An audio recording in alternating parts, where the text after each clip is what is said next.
In this video, I will be showing you how to delete webmail account in cPanel. So let's get started with the video.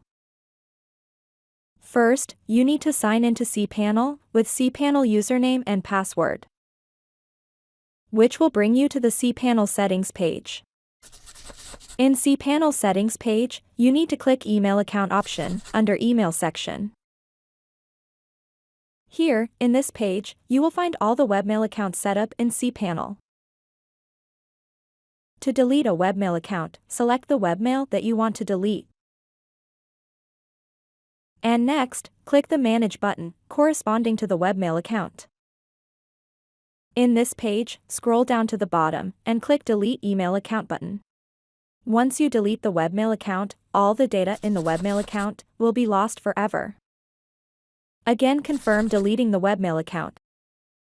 And done deleting the webmail account in cPanel. With this, we have come to the end of this video. Please subscribe to my channel and click the bell icon to get updates when we add more content.